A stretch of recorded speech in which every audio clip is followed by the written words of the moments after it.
Hi there and welcome to the March edition of the Redden District Angling Association Fisheries Feedback. We've got our usual features. I'm delighted to say that Nick is back from his tour of Thailand, so we've got our video expert here, so hopefully production values will be a bit better than last month, although we didn't do too bad. Weather's been interesting, hasn't it? Certainly the first signs of spring, although we've still got those cold nights, but the fish are starting to wake up in our lakes, and Jim will tell us about that later. We're also going to be announcing the third monthly winner of our new Redden District Angling Association Fish of the Year competition. We've got some new prizes to announce, and obviously there will be some feedback from our very successful Fisheries Forum that we had, plus all our regular features. So we'll get on with it now with the report from Del on Fisheries. Right, Del, you and Jim look a bit knackered today. What have you been up to? Not sleeping. Yeah, we've been, I mean, this time of the year we're always busy. We're basically now sort of just finishing off jobs, getting them ready for the spring, and then sort of preparation for sort of obviously the start of the new season. So all the electrofishing's now finished, all our stocking and that is now finished. So, you know, the 150 carp that we put into Wilmots, that's been done. The bigger fish that we took out of Wilmots we've put into Pinchwood, so that's had a little bit of a perk up, if you like. So all that sort of stuff's done now, so we're now out with the machines and clearing banks and clearing fallen trees and things like that, mostly at Moatlands. Moatlands going to be busy this year. Well, you've done a fantastic job on that car park. I mean, we'll talk about the forum in a minute, but people were very appreciative of that. So what exactly have you and Jim been doing at Moatlands itself? Yeah, well, I mean, anybody that's been a member for any length of time knows the problems we've historically had at Moatlands, and one of the biggest issues with Moatlands is there's no definition between what's public footpath and what is sort of Moatlands the fishery, if you like. Moatlands we lease, we don't own Moatlands, so I wouldn't say we're reluctant to spend money on them, but we don't want to be spending huge sums of money on waters that we don't own. So we've got to sort of like try and do things, be clever in the way we do things. So what we've done is we've actually put an earth bund right the way along, right from the very start of the venue down by the Water Skis Club. And we've taken that just about all the way up to the river. And halfway along, we've stuck the gate in and we've extended the car park. I mean, the car parking sort of area, if you like, I mean, you were lucky if you could get 3 cars in there. Yeah. Now you could comfortably get 8, maybe 10 in there. And that's a lockable, secure car park? Yeah, that's all lockable, got a gate on it, it's on the quay. So yeah, it's looking nice. And you know, today and in previous sort of visits, we've been round with a machine. Now we've got our own machine. Obviously, we can just go and do these things. So when we've had 5 minutes spare, we've been up there with a machine, and we're sort of slowly but surely working our way around the lake, clearing the path, getting there's a lot of fallen trees that have sort of like gone across the path and grown in. So we're getting rid of all of those. We actually created a swim this afternoon. And so it's got an extra swim. We've earmarked another couple of swims that we're going to do, but we're running out of time now because, you know, Moatlands isn't the only venue we've got. So we're going to dedicate another sort of couple of days on Moatlands, primarily just getting the path and the swims done. Any opening up of new swims will probably be done in the autumn now. Well, I think you're right. I think it is going to be popular. My prediction, tell me if you think I'm being silly, I think this year we're going to see a double-figure tench out of Moatlands on the float, and I think we're going to see some quality rudd that people didn't even know were in there. Oh yeah, without a doubt. Yeah, without a doubt. I mean, you know, I think it's Moatlands is probably, or was, one of the best kept secrets on Redden District. Not anymore. Not anymore. Well done on that, and I know that would be appreciated. We always talk about the hatchery. I mean, I know things are stalled because of the lease negotiations, but could you just explain to people who've not locked into this issue before the rationale? Why are we actually putting a hatchery in the Kennet? Right. It was an idea I had probably 10 years ago. A club of Redden District size should not be buying fish. You know, we should be breeding our own, and it's sort of evolved since then. And you know, everybody knows the problems we've got with the Kennet. It's not what it used to be 30 years ago. And like rivers nationally, they're starting to struggle. And so we've got to sort of manage them almost as much as we manage our lake venues. There's 1,000,001 problems with the Kennet. Everyone will, you know, first off, typical angler, oh, it's otters. It's not otters. They can be an issue and they play a part, I'm sure, but it's not just otters. You know, there's all sorts, and I could sit here for the next hour going on about the problems. And it's death by 1,000 cuts, if you like. But one of the major cuts, if you like, is crayfish. I couldn't agree more. Crayfish, not only do they put huge amounts of sediment into the water, they just about eat anything that is in the water. I mean, they're one of the very few creatures that can actually survive on just eating wood. So they're an incredible creature, to be fair. To give them the credit, they're the ninja warrior of the aquatic world. And what they do is, particularly with species like barbel, when the fry first hatch, they'll sit in the gravels, and the fry are no bigger than your eyelashes. That's what we call them, is eyelashes. And they will sit in the gravel, and they'll be there for maybe 9-10 days sat in the gravel. And these crayfish are coming along and they're mopping up spawn, and they're also mopping up any of these tiny little fry that you see. So the plan is we will electrofish the rivers to take barbel, chub, dace, roach out of the river at the appropriate time, just before they spawn. We'll bring them inside, we'll strip them, and then we'll rear those eggs inside the hatchery for release back into the river. So it gets over that hurdle of these fish sitting very, very vulnerable in the wild. So it will get over that hurdle, and then we'll be literally putting tens and tens and tens of thousands of fry back into the river.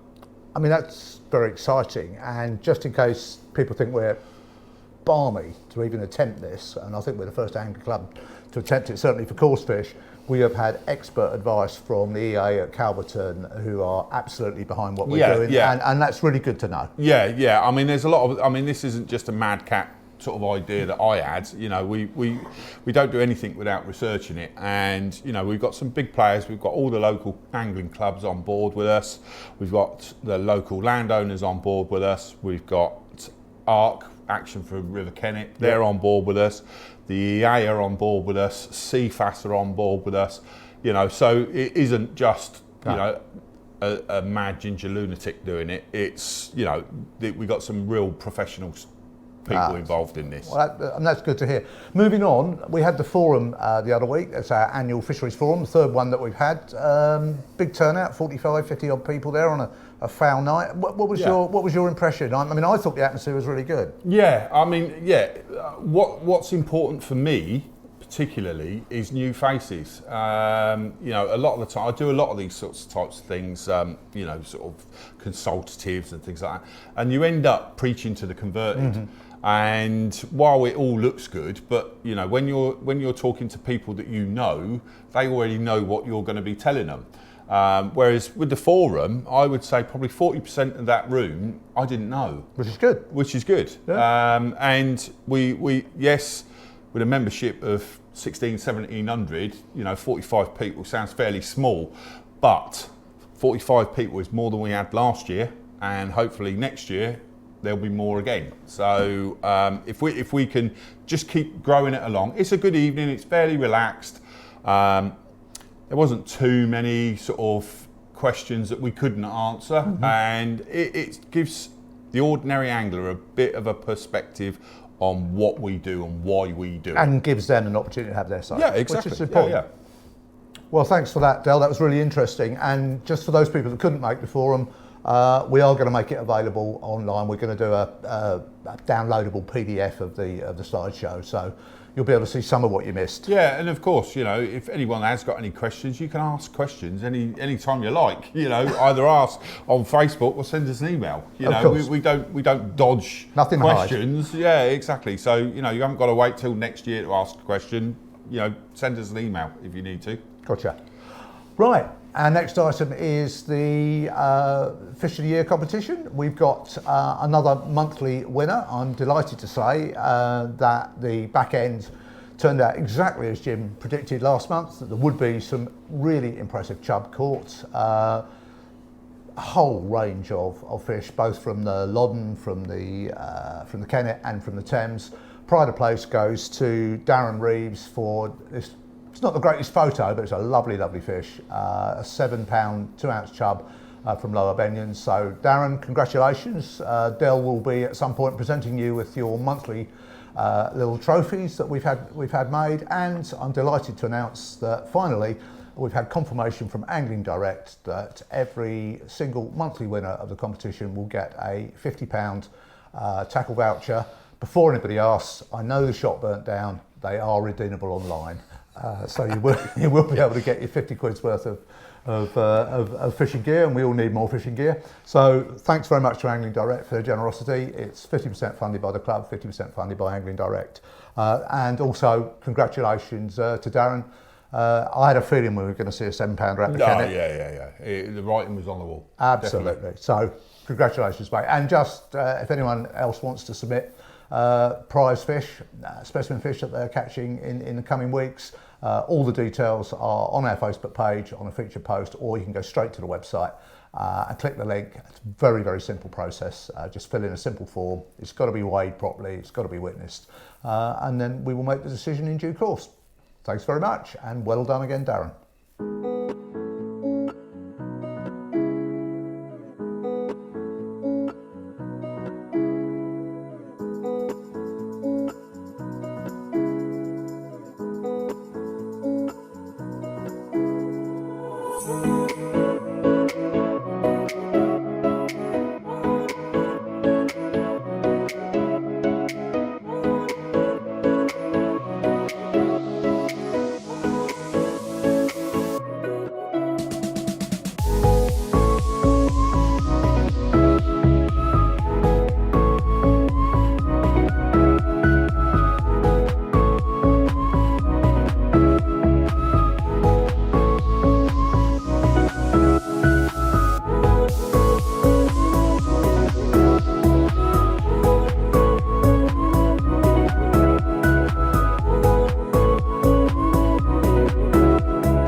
Well, Del, that was an interesting and impressive array of fish caught in the back end, sometimes not in great weather. We could talk about some of the individual ones later, but it's your job to announce the Fishing Picture of the Month award, and who have you decided to give it to this month? Well, it's one of our regulars. I don't think there's a month, since we've been doing this, I don't think there's been a month go by without him sending a picture of some description. And a lot of the reason I've chose this is because we give him a bit of stick about blacking out the backgrounds on some of his photos, and we said his photos were awful. Well, he's up the game, and the returning perch photograph is absolutely fantastic. And I'm not 100% sure because I haven't spoken to Marius, but I wouldn't mind betting he's got a fish in one hand and his phone in the other hand. And he's trying to balance, and that's the result. And wow, you know, what a photo that is. That's a great photo. So well done, Marius. You've won yourself either some carp stuff or some coarse stuff from Rollicherson Bait and Tackle, as well as the legendary Redden District cap. How many hats can he wear though?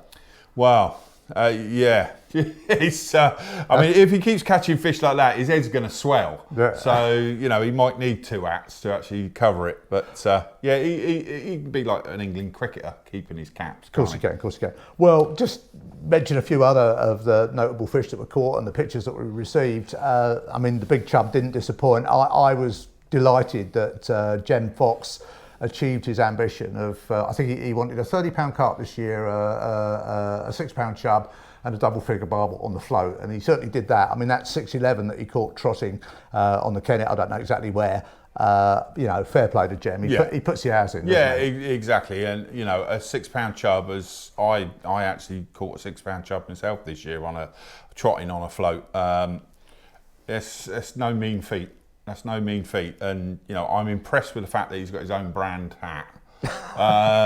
It's so, truly awful hat, actually. yeah. Yeah, what a fantastic fish and a nice photo as well. Yeah, and we had some good pike. I took the liberty of sticking one of my big chub up this year. That was just under 6 pounds from Northmoor, just really to remind members what fabulous fishing we've got, not just on the Thames, not just at Wallingford or Sonning, but it is worth making a trip to Northmoor, without doubt. Great fish, some great fish to be caught up there.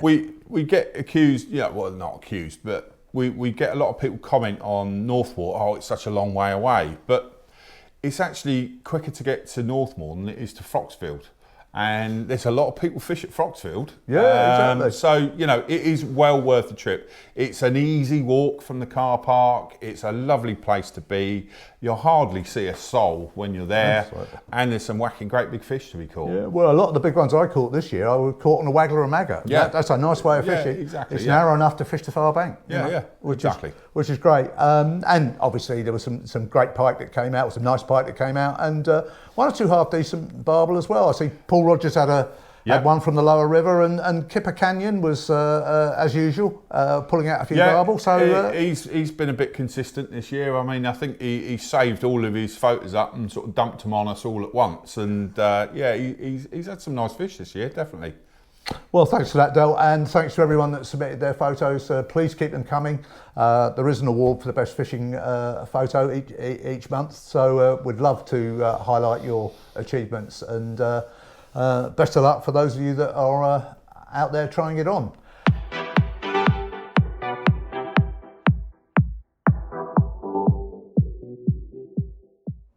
And finally, it's fishing prospects for the coming months.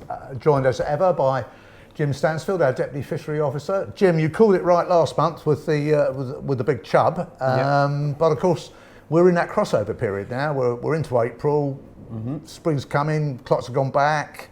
A lot more people around the lakes. Yep. What are you thinking people should be targeting, and what's the chances of actually catching anything? It's definitely going to be, the tench are going to be, in the next couple of weeks, they're really going to be starting to get on it. We're having some really nice warm days. As you were saying earlier, the temperatures in the evening are still quite down, but I'm sure in the next couple of weeks we're going to be getting those few early mornings where you wake up at sort of 4 or 5 o'clock in the morning and it's double figures, and that's going to be the time to be getting out there for the tench. All of our venues, I've seen a lot of guys sort of going around and doing their bit of homework before starting their spring, and they're actually seeing some fish rolling in areas and tench bubbling up, so they're definitely active at the minute and moving around. So would you recommend targeting the shallower lakes first, like Engie and Flint, rather than the deeper ones like Pingewood and Sonning? Yeah, definitely. Yeah, the shallower lakes, obviously, because they're shallower, they warm up quicker, and 100% those fish will be on it a lot sooner than some of our deeper gravel pits. And of course, a bit of good news that we found with the electrofishing that we'd done and some of the catches is that we've got tench now breeding quite successfully, both in Wilmots and in Callows, aren't they? So Yeah, we've actually got our own little stock ponds. Yeah, that's it. And hopefully the plan is in the future, with obviously the Wileys otter fence going up, hopefully starting work next winter, that we will be recruiting some of these small tench and putting them in one of our stock ponds over at the Junction 12, and we'll be growing them on. So hopefully when we do get this work completed at Wileys, we'll have a stock of tench to go straight into there. And these will be like £1 to £2 fish. Yeah, that's it. And they're not easy to come by, small tench. So we've got a big plan for that. Well, that's really good news. And I can't move around here for carp fishers starting to have a nose round, plan their spring campaigns. What do you think the prospects are for carp? Well, I've been walking a couple of the gravel pits recently, and I'm seeing a few wet slings already. So, and I know across 2 or 3 gravel pits, there's been carp to well in excess of £40 already showing this in the last couple of weeks. I was down at Cottage Lane the other day having a wander around. It was a lovely sunny morning, and I must have spotted around 20 carp in about half an hour walk around there. It was a nice sunny morning, the carp were up, they were moving about, so definitely the carp's going to be a shout again. Cottage Lane, definitely a great shout for the guys that don't want to sort of spend their days sitting around the big pits, and they just want to go out for a couple of hours and have a chance of catching a good fish. Cottage Lane is the place to be for that. So that's the bigger carp. You've obviously done the annual stocking for Wilmots. How's that been performing for the guys, both on the Tuesday club matches and also the general pleasure fishing? I mean, every time I come here, there seems to be bent rods. Yeah, that's it. Yeah, the Tuesday club guys have been getting on absolutely brilliant. The other last couple of weeks, there's been bags of carp well in excess of £40, and it's not just sort of 1 or 2 guys catching like they have been through the winter. It's actually spread out around the pond now, so those fish are well up for it at the minute. And these little ones, I know they're only 2-pounders, but guys, please fish heavy enough, because when you hook them, they go. So make sure you're fishing heavy enough for them. Well, that's really helpful, Jim. So tension carp, and obviously there's perch to target, and the silverfish are just starting to move around a lot more now, aren't they? So there's plenty of avenues. You've got chances of bags of roach and rudd. Yeah. There's been a couple of father and sons on to sort of Callows Pool recently, and there was one lad there the other day, and literally he was putting the float in and having a rudd straight away. Putting the float in, having a rudd, and he just had a smile on his face for the whole 2 hours he was there. Brilliant to see. That's what it's all about. Well, thanks very much for that, Jim. And next month we'll find out whether you've been right. Hopefully so. Okay, that's it for this month. Just a couple of brief things to wrap up with. Please remember, Saturday, July the 15th for the second RDAA Open Day. It'll be down here at Flint as it was last year. So put July the 15th in your diary.